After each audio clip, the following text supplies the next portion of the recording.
You're watching the Big Picture Business program, Benchmark. As we mentioned in our lead story, an increased number of tourists continue to visit our shores this year, which is good news surely for the aviation industry, but can we maintain the momentum? That was our first question to our spotlight guest this week, a director and the chief executive officer of Sri Lankan Airlines, Kapila Chandrasena. Thank you for coming on Benchmark, Kapila. You now wear two hats as CEO of Mihin Lanka and CEO of Sri Lankan Airlines. Congratulations on your newest appointment as CEO of Sri Lankan Airlines. How do you see your role in the interim? Certainly, Savitri, it's a challenging role, or two roles actually, because running two organizations it takes a toll on the time. But having said that, I feel that given the framework of the two airlines in this market, I take it also as opportunity. So given the market dynamics, I feel that we can synergize both the airlines so that we can maximize the return to both the airlines and to Sri Lanka as a country. So would we be right in saying that senior management is optimistic in the medium term, given that tourism is continuing to show great buoyancy and there's a lot of momentum and confidence? Yes, certainly. I think after the dawn of peace, after 30 years of war, I think we are seeing the opportunity, and I feel that in today's context, it's a window of opportunity for the country and also for the airline industry. So we are very upbeat about this. And also the statistics of IATA really shows the same thing. In fact, we are in a region where the air travel is growing at the highest rate, around 25%. So certainly we see the opportunity and we want to position ourselves to exploit that opportunity. Well, as we all know, Sri Lankan Airlines did produce massive bottom line losses in 08-09. It was nearly 10 billion rupees. In 09-10, 6 billion rupees. Now, I do realize that the 10-11 figures are just about to be released. Can you give us a sneak preview of what to expect? We have completed the audited financials, and I can tell you that we are seeing an improvement. Certainly, airline industry as a whole, I feel, is a very difficult industry. I think people need to understand the real challenges in the industry. If you look at airline, about 60% of your costs are uncontrollables. That is beyond your control. So in that kind of a backdrop, making money, especially in difficult financial circumstances, is a challenge. But having said that, Sri Lankan, we are seeing quite an improved performance. What can the taxpayers expect? What plans are there to turn the airline around and make it sustainable? We need to look at it in the broader context. Certainly as a business, we want the business to be profitable. And so we have developed a 5-year business plan to exploit the market conditions in the region and globally. And that particular business plan calls for certain initiatives to increase the revenues or the top line and also optimize the expenses. And we believe by year 3, so that means by 2013, we should be at least nearing a break-even as a group. So in last year's annual report, your chairman, Nishantha Wickramasinghe, said the airline now stands on the verge of success in no uncertain terms. Do you agree? Yes, certainly. In fact, we have taken up a program where we are looking at expansion of our network and also modernization of our aircrafts, because we believe we need to be on par with our competing airlines. So we are in the process of adding new aircrafts, brand new aircrafts to the fleet, and also expanding the destinations. And we believe also the service aspect. We want to bring back the Sri Lankan warmth and the hospitality that we are renowned for as a nation and a culture and people. So certainly these initiatives are being progressed, And we believe once it's culminates that we should be able to achieve a successful business. So like you mentioned, Sri Lankan is serving a lot of routes now, 50 cities if I'm not mistaken. And we know that the airline has expanded the network in the last 18 months, and it's also moving into code sharing arrangements with other airlines. Now, how important is this for profitability? What are the pros and the cons of code sharing? Certainly the code share concept is very, very important when you have a relatively smaller scale network. So just to elaborate a bit, if you take Emirates or Singapore Airlines, they have over 200 aircrafts. So they can virtually serve any city in the world.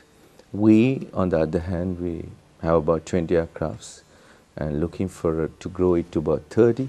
So there's no way we can utilize our aircrafts to serve all the destinations that we want or all the markets we want. So it's a way of expanding your network, but not committing the aircraft time. And the code share is really a major aspect of our business plan. In fact, if I'm to be very direct, if you are successful, you're getting a net margin because there's no operational cost. And we need to really synergize with the partnering airline in order to make this code share work.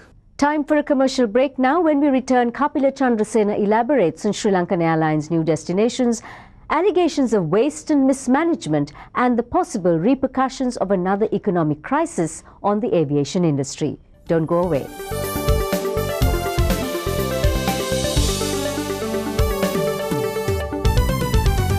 Thanks for staying with us. We now have more excerpts from our exclusive interview with Kapila Chandrasena. So what new destinations are we to expect from Sri Lankan Airlines? This year you're going to see Moscow. I think it's announced 17th or 16th of September. We're going to serve Moscow. Certainly we are very happy that we are able to introduce these new networks. Then December we are looking at Zurich. Again, these cities have a lot of tourist potential to us. Zurich, especially if you look at the Eastern Europe and the catchment or the basin market, Zurich is a very, very crucial city. And also, if you look at North American traffic, Zurich can be a transit point. So certainly that's on the cards for December. Next year, we are looking at South Korea, and Australia is on the cards, and also one African destination, because we see a lot of success in China, and there's a huge traffic movement between China and Africa, and we want to position ourselves. And if you look at Sri Lanka's geographic position, it's right on the axis of that traffic movement, and we want to really position Sri Lankan in order to serve. Last year's annual report suggests that major cost savings have accrued as a result of steps taken to reduce waste in particular. What were these measures that were put into place, Kapila? When you say cost savings, you need to look at it in the perspective. We are in the service industry, so I'm not a believer of cost cutting, broad brush cost cutting, because if you cut cost, you dilute your product or service, and then it has a spiraling effect. What we have done is we have been very innovative in our cost savings. Certainly we have a very matured, focused group looking at fuel cost savings. Especially if you look at the airline, 40–45% of the cost is fuel. So any saving there is a huge saving. We are looking at ways, we are selecting the right airways, we are looking at certain processes in order to save cost. We have saved somewhere around 700 million on capital goods, right? Then the way we do our maintenance, we have in fact adopted new techniques and ways of carrying our maintenance, 1.2 billion there. And overall, we have achieved about 3 billion rupees in cost savings, implementing the things that I told you. but we will not cut costs where it affects our service. So where we need to invest, we will certainly invest. But where we don't see the value to the customer or the product, that's what we are going to basically cut cost on those areas. And stemming from this, and these allegations of waste and financial mismanagement have been splashed across the media over the last few years. As the new CEO, how do you plan to change the public and also the media perception? Allegations will be always there. I think one way to stem that is to be transparent. And I can responsibly say that whatever the decisions that we take at Sri Lankan is above the board, and we conduct it in a transparent manner. But when you make decisions, I think some decisions can be, will give the perceived outcomes. Some, we may not achieve. I guess we need to learn from our mistakes and make our judgments, I guess, better. For me, I think there's nothing to hide. I mean, we are in a difficult business, but we have to, as the national carrier, we have to do our best. Now, we are seeing a financial crisis in the West on the proportions of what happened in 0809, or at least that is what is predicted. Now, on one hand, if this economic downturn does come to pass, we would expect the price of oil to fall, for instance, because of the downturn. So how do you view this? Are there two sides to the coin? It's like a double-edged sword. I mean, on the one hand, certainly there will be lower operational cost due to this projected fuel cost decreases. But what we see is really, there's no real direct relationship between the economic crisis and people's travel behavior. What we see is that over the last 30 years, in fact, the travel has quadrupled, and also the frequencies that people travel has doubled. So certainly we need to position Sri Lankan to exploit that. And also I want to touch on one point. About a couple of years ago, I was in a presentation by Google, and they ran a global survey, and they asked one simple question, and this was right after the financial crisis of the West. They asked a global audience, would you sacrifice your travel or holiday given the financial crisis?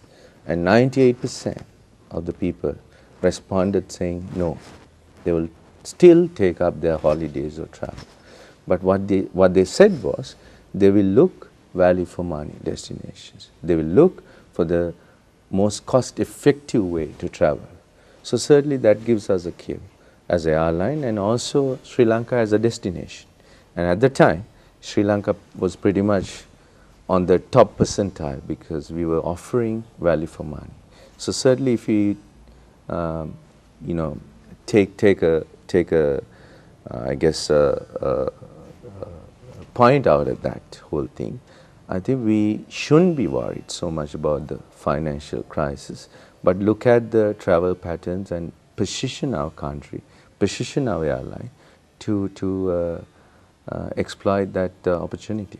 That was Kapila Chandrasena of Sri Lankan Airlines. The Voice of Business is up next, where we focus on Sri Lanka's steady growth rate, fears of another recession in the United States, and the US and Eurozone financial crises.